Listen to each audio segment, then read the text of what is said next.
Yo, what's up, fam? Listen, welcome to another episode of Purpose Chasers Podcast, where we don't chase paper, we chase purpose. Listen, bruh, I've been waiting so long to talk about this topic right here, man.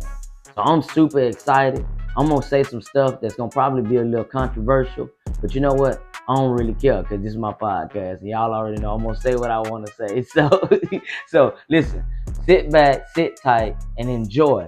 Let's get into it.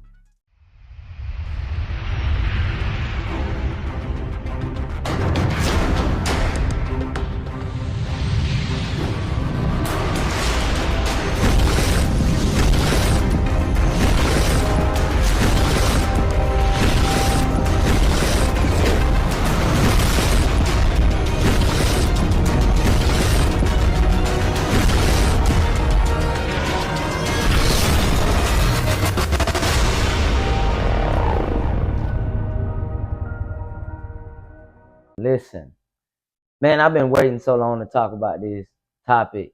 Um, and we're gonna get into some real good stuff today. But the mindset behind this whole definition of a high value man has really surprised me. But before we get into the meat of it, I want y'all to pause real quick and watch this video with me. This is actually one of my favorites because it's coming from the other side. It's coming from a woman and how they perceive a high value man, which is, in my definition, the way it should be. Y'all watch this video with me real quick. What makes you a high value man?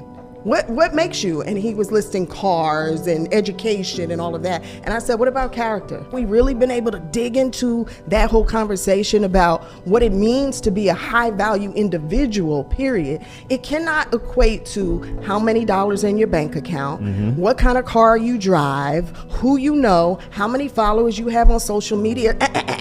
Don't talk to me about that and then say I'm high value because of that. Right. Show me your heart. Show me your compassion for another individual. Show me where you put in work, right? Show me you on your knees. What do you pray about? Who do you pray for? You know what I mean? Show me that. That's a high value individual to me. Because on paper, realistically, people wouldn't have thought we would have been together when we first got together. True. But I saw a high value man. I saw him for his heart. I saw him for his spirit and his potential. So, first of all, I want to shout out to Miss Egypt and my guy Mike, and shout out to Hartley Initiated. I watch y'all all the time. I watched a lot of y'all videos, so shout out to y'all, man. Miss Egypt, she broke it down like the best. And you know what's so sad? It's sad that Miss Egypt, or just women in general, good women, know how to identify a high value man, and we've allowed ourselves to be engulfed in this false definition so bad that we don't even know what it means to be high value. So me and my wife actually watched that episode what she's talking about. She was sitting on there and she was talking to a young man, and it was a dating style type episode, and it was on, I forgot what show it was, but when she asked him why things didn't work out with the young lady, he went to talking about because he's a high value man, and he feels like, basically like being with a single mother, basically she's not good enough, and his mama was a single mother. And I'm like, me and my wife looked at each other, and I was heated. I was like, so you mean to tell me that, first of all, you having money, a social media following, that means that you a high value? You went to school, university, and you a high value man? Bruh, if it was easy like that, then everybody in this world who so-called supposed to be a man would be one. But we don't have a society filled with men. We have a society filled with people who think that they are men, who have a sense of an idea of what a man's supposed to be. But here's what I want you to understand. I want you to understand something, bro, that the Bible says that I once was a child, I spoke as a child, I understood as a child. But when I became a man, I put away my childish things. Now, I'm going to say something to you that's going to be very controversial, and it might hurt and sting a little bit, but I'd rather hurt you now than to cause you to suffer later. So here's what I want to say to you. You were born a male, but you have to become a man. And what that means is that you being a man, manhood requires you to live a life of residual sacrifice. What are you putting away every day? How are you growing personally every day? Just like I agree 100% with Miss Egypt. What kind of work are you putting in as a man? How are you becoming better every day, bro? So miss me with the idea that you making a lot of money makes you a man. So you mean to tell me, so let me get this straight. So you mean to tell me that if I put two men in a room and one man has money, he has all the money in the world. He got the riches, he got real estate, he got anything that names wealth, right? And you put him up against a man who's been building on his character, who's been working on his integrity, who's been working on trustworthiness, who's been working on his faithfulness, who's been working on loving people more, being more kind, being more gentle. You put him in a room and measure the two men. You mean to tell me that the man that has a job that is paying $40,000 to $50,000 a year versus the man who has who makes $100,000 a year, he disqualifies.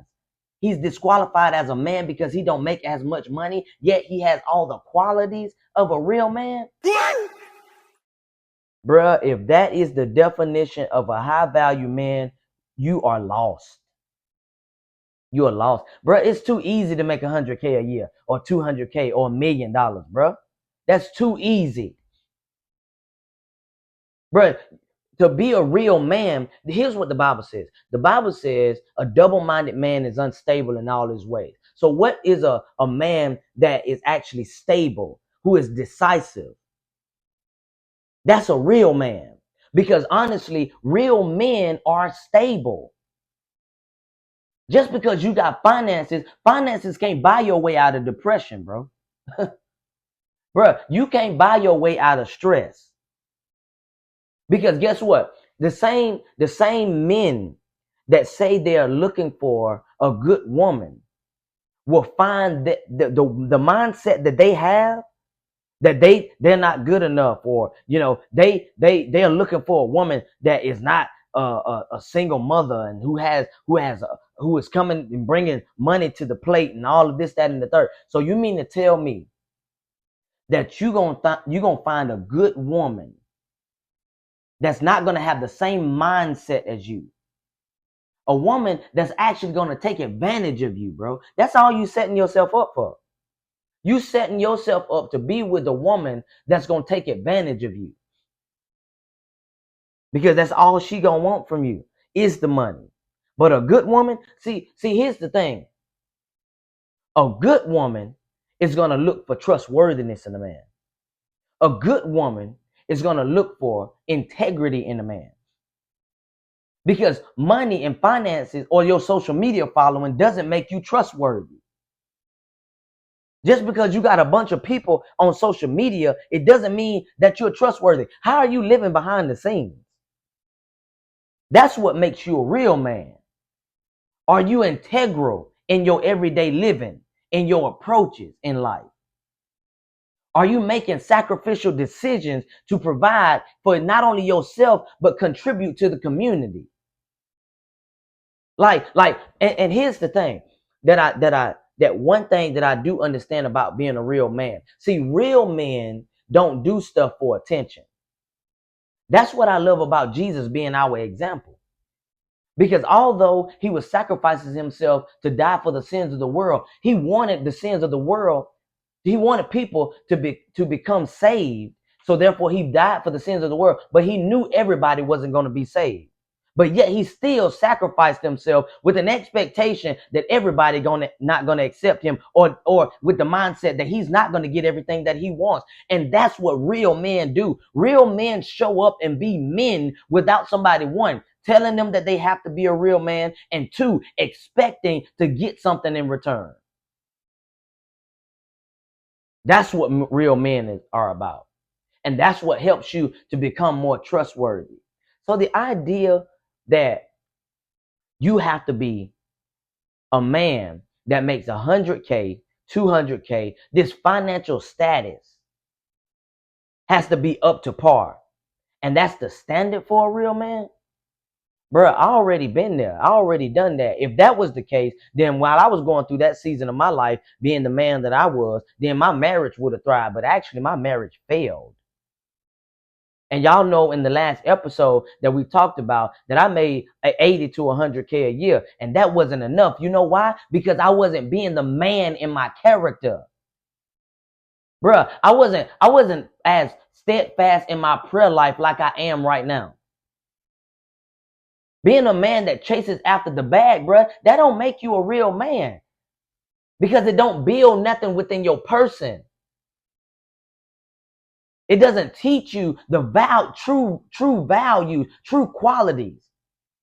And I'm going to share this with you. If you are a man that chases after money and you feel like that's the highest value that you have to offer, you're already in a depreciating state. The reason why is because the dollar itself is depreciating every day. So if you're a man that attaches identity to a depreciating value, that means that your value also depreciates. So the question is, as Miss Egypt was getting into it, what is your real superpower? Because if you, honestly, if you get into a relationship with that mindset going into a real woman is actually going to sit back and evaluate you and say, if he thinks that value is in money, then he's no different from the next man. He a simp. He's average. Bruh, okay, so what I'm trying to tell you is that having character and having integrity and and being trustworthy is where your real value is. That's your superpower. And when you trust in money and when you trust in finances, what that means is you don't have one, and that leaves you insecure. So a real woman evaluates, what can he offer me that no other man can? See, a real man, let me tell you something about a real man. A real man can see what his woman needs beyond money. See, money is like icing and cherry on top, right? That's what finances, when you bring that to the table. But when you talking about character and integrity and trustworthiness and stability and honesty and truth, we're talking about the actual recipe to make the cake. But you can't get the icing and the cherry if you don't even have the cake, bro. Bro, you ain't even got the cake. You ain't even sweet like that. So you mean to tell me that if a man has all of this money and then he meets a woman that is a single mother or who is struggling, but she's a good woman, you mean to tell me she's not worthy of that man because he has a financial status that she don't? Bro, sad. That's sad, bro. That's sad, bro. And it was, you know what? It was sad sitting there listening at this brother talk like this. Because we got men in the world today that actually think like that. And then if you were to have kids, what do you have to offer your kids? So let's talk about this real quick, because these things are transferable. Because when you have good character and you have good qualities as a man, you can transfer this not only to your kids but to your wife. So the question is, what do you really have to offer? Because I heard it said before that it's not about what you leave to your kids, but about what you leave in them.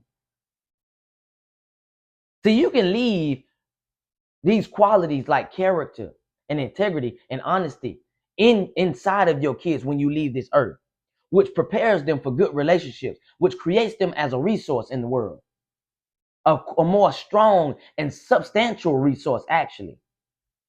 See, these qualities that you build as a man actually helps you become more trustworthy when you're talking about partnerships.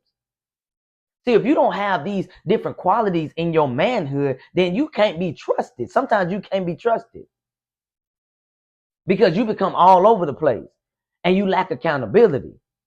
And that's what most men actually need. You need accountability as a man. People won't be able to trust you if you're not accountable.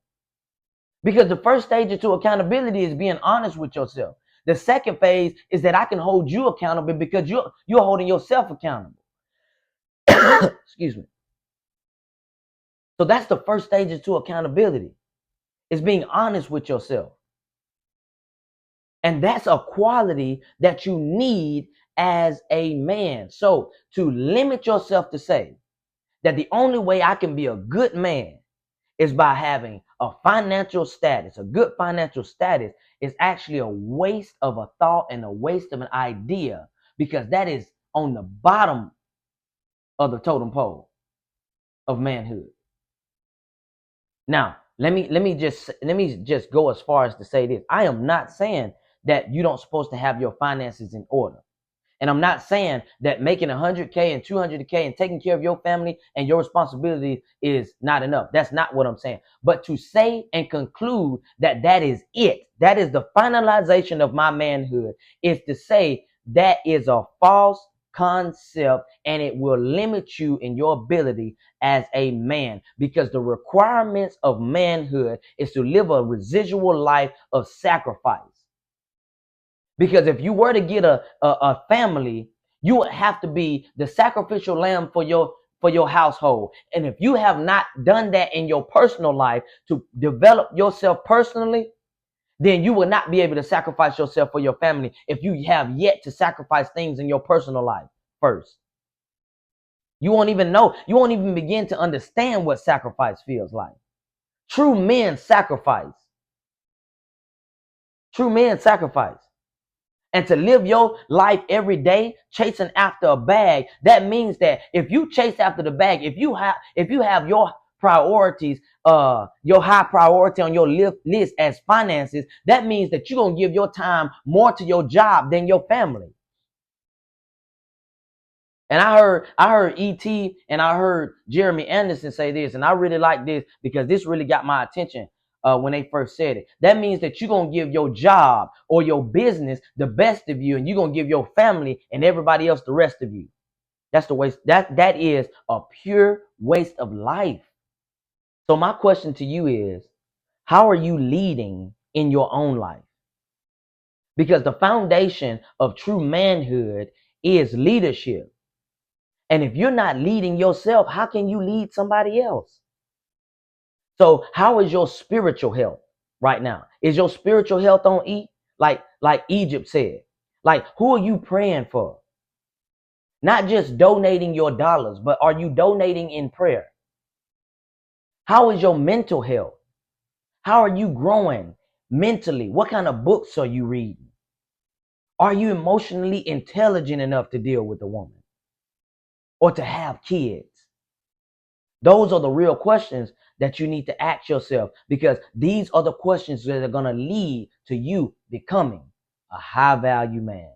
And listen, that's the end of this episode for Purpose Chasers Podcast. I thank y'all so much for watching. Make sure that y'all hit that like button, hit that subscribe button, and listen, comment down below so that we can connect more. And remember, we are men.